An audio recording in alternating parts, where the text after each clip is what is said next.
Welcome to my Pearls of Wisdom. I asked on my social media platforms for people to send me their question.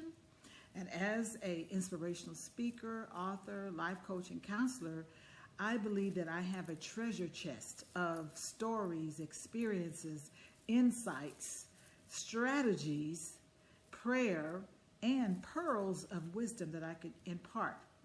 So today's question came from a lady named Veronica. And Veronica said that she wanted to stop living in a state of hopelessness, and she wanted to rediscover her vibrant and ambitious self. I get it, Veronica. I really do. And because I didn't want to miss these points, I wrote them down, and I want to share with you as well as anyone else that is at the crossroads and saying, you know what? I got to do something different. I got to rediscover myself. I've got to reimagine my life.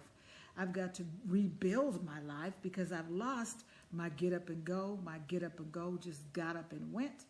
Or maybe it's because of the pandemic, or maybe it's because a relationship ended, or you just burned out from a job, or you've retired.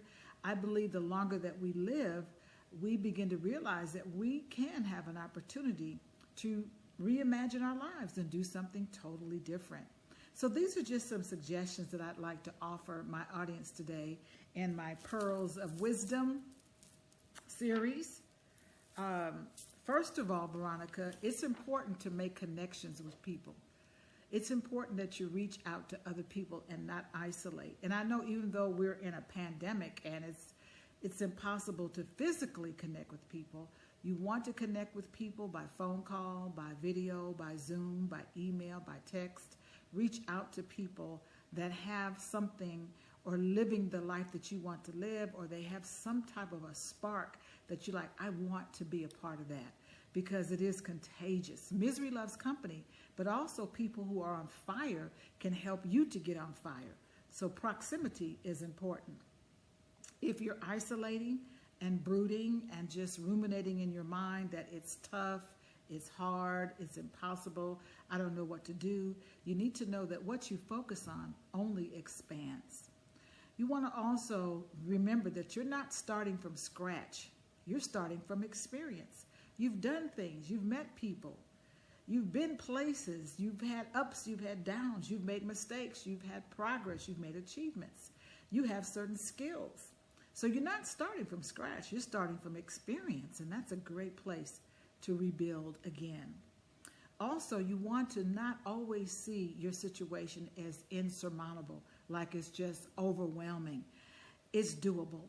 So many people have reimagined their lives and started over again, whether it was from, divorce, or getting out of the military, or retiring from a job, or moving to a brand new city. No, I'm not saying it's easy. I'm just saying that it's possible.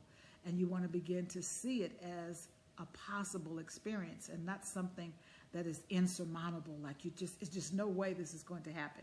It's going to happen. You just have to be able to have that mindset that it is possible. Are you a possibility thinker?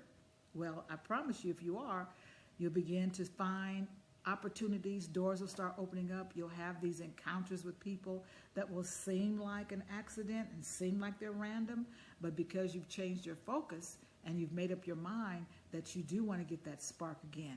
You do want to be vibrant again. You do want to live on purpose. The other thing is to recognize that change is a part of living. Man, that was something I had to accept. That change is a part of our life experience. I don't know why sometimes we fall into a state of denial and think things are going to always remain the same. That's why I wrote the book, Shift Happens, S-H-I-F-T. I wrote that book because I was in a time when a lot of things were changing in my life. The body changes, people change, relationships change, politics change, the economy changes, friends change, family change. The weather changes. So it's not just that a diaper changes, a baby needs their diaper changed, or tires on your car need to be changed, but life changes. And as life changes, we have to know how to change with it. We have to know how to adapt. We have to know how to pivot. We have to know that life will bring change. There will be seasons. There will be stages. There'll be ages, and we have to know how to flow with it and not feel like life is against us. You want to start getting clear about the goals that you want to pursue, be it tangible or intangible. Get really clear about what it is that you want. Get very clear about the things that are important to you. Because sometimes as we grow and mature, our values change. Things that used to be important are not so important anymore. And the things that were important are not important anymore, or the things that were not important now become very important. I hope I made that clear. So get in touch with your core. Get in touch with what makes you feel like, yeah, this is me. I know I have changed many times over life. My values changed, my direction changed, my outlook changed, my faith changed. So many things have changed, and I just keep evolving and evolving. Where some people, on the other hand, rather just remain the same. They prefer to be stagnant. They prefer everything be status quo. How are you wired, Veronica? If you see that you really want to change things, then go ahead and change them, honey. And sometimes make extreme changes. Like it could be your hair color. It could be getting rid of all your furniture. It could be going to a brand new restaurant. It could be, so many different things that you could radically change in your environment that will help to trigger your mind to start seeing things differently. If we're always having the same routine, I have several grocery stores that I can go to, and I don't always go to the same one. I like going different places because it keeps my mind active. It keeps me alert. If you're always having the same routine, the brain dulls and you're not creative. You're just living on cruise control. So do something totally different and watch what happens. Also, nurture yourself. Maybe this is a time for your self-care. Maybe this is a time for you to get off the rat wheel and stop chasing money and chasing this and chasing that, and just say, you know what? Maybe this is my time to be still. Maybe this is my time for reflection. Maybe this is my time to declutter. Maybe this is my time to learn a new skill, learn a new language. Maybe this is my time to pray more, to meditate more. Maybe this is my time to look at my diet or what I'm eating or the people that get my time. And Veronica, I think that so often we put a lot of pressure on ourselves to stay busy, to get as many gold stars as we possibly can, to always be shining, to always be, accumulating. And I have found that sometimes life will have us just sit down and reflect. Sometimes life says, you know what, that's enough chasing. It's time to be still. It's time to reflect.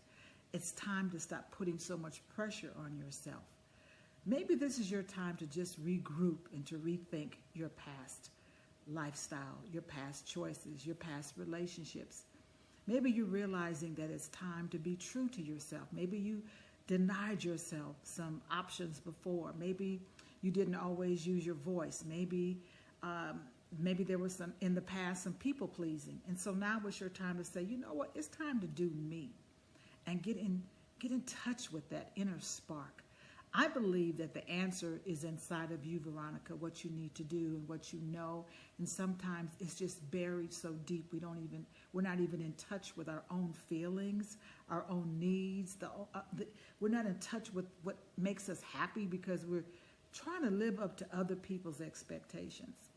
So in closing, the last point I would say, Veronica, is ask yourself, what would you tell somebody else that would come to you seeking your support and your advice? What will you say to that person that has lost their spark and they just want to be vibrant again and they want to be ambitious again? What would you say? Because I believe you already have the answer within you. And we want to redefine what ambitious means. You want to define that. What does that look like for you? Are you comparing yourself to other people? Even though I appreciate the age of technology and I appreciate social media, the downside of it is it has raised the bar of expectations. We are competing and we are comparing ourselves to other people's lives. And so we want to make sure we're not putting undue pressure on ourselves and stop and smell the roses and count our blessings. that is my suggestion. That is my response to your question, Veronica. Thank you so much for submitting your question. And if any of you that are watching have a question for me, Jewel Diamond Taylor, the Self-Esteem Doctor, Life Coach and Counselor, you can email me or you can text me. Be blessed and stay in the light.